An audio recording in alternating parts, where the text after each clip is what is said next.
क्या लालू यादव ने डॉक्टर भीमराव अंबेडकर का अपमान किया था और आखिर क्यों अब बीजेपी उन पर हमलावर हो गई है। दोस्तों, आपको बताएं कि 11 जून को जब लालू यादव का जन्म दिवस था तो तब वो एक कुर्सी पर बैठे हुए थे और उनके सामने भी एक कुर्सी थी जिस पर उनके पांव रखे हुए थे।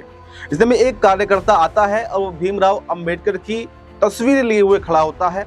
वो चाहता है कि वो उनको भेंट कर दे, लेकिन लालू यादव जस के तस ऐसे के ऐसे बैठे रहते हैं, ना उसको स्वीकार करते हैं। तो इस पर अब जो बीजेपी नेता शाहनवाज हुसैन है उनकी बड़ी प्रतिक्रिया आई है। उन्होंने कहा कि आरजेडी हो या फिर लालू यादव हो, जो हमारे देश के संविधान निर्माता डॉक्टर भीमराव अंबेडकर का सम्मान नहीं करते, वो क्या बिहार के अंदर सरकार चलाएंगे। यानी जैसे जैसे बिहार का चुनाव नजदीक आ रहा है तो हलचल अब तेज होती जा रही है। वहीं पर उन्होंने, क्योंकि संजय झा ने अभी कुछ समय पहले एक लेख लिखा था, बड़ा विस्तार से लेख लिखा था, उन्होंने कहा था कि देश को एक नए स्वतंत्रता आंदोलन की तैयारी करनी चाहिए, क्योंकि बीजेपी ने देश को नर्क में डुबा करके रख दिया है। हमारा देश दिन ब दिन जो है गर्क में जाता जा रहा है।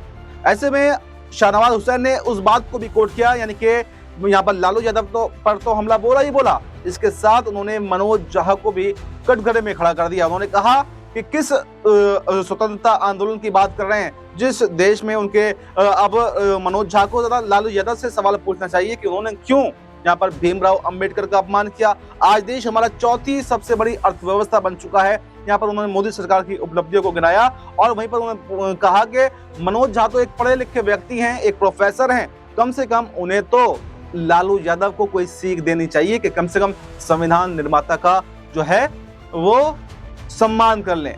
लेकिन एक सवाल यहाँ पर अभी भी खड़ा हो रहा है, उस समय जब भीमराव अंबेडकर का अपमान संसद के अंदर खड़े होकर अमित शाह कर रहे थे, तो फिर शाहनवाज हुसैन आखिर कहां थे।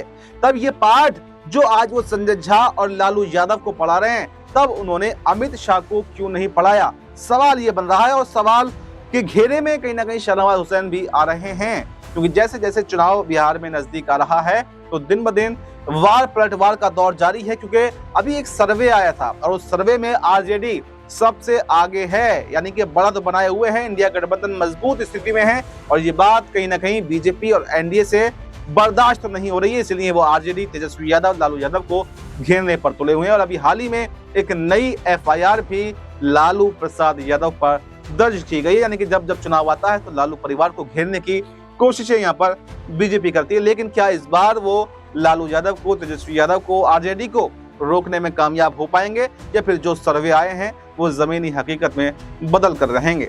फिलहाल इस रिपोर्ट में इतना ही। इस रिपोर्ट पर आपकी क्या राय है? क्या लालू यादव ने गलत किया? और लालू यादव के अलावा शाहनवाज हुसैन का जो बयान है, उस अमित शाह के बयान से भी उसको कोरिलेट करके देखिए कि क्या हमारे देश में अब तक दलितों का अपमान होता रहेगा और क्या संविधान के निर्माता का भी अपमान होगा, तो फिर दलितों की बात तो क्या ही की जाए। इस रिपोर्ट पर आपकी क्या राय है? जो भी राय है कमेंट बॉक्स में जरूर दें। हमें दीजिए इजाजत। नमस्कार।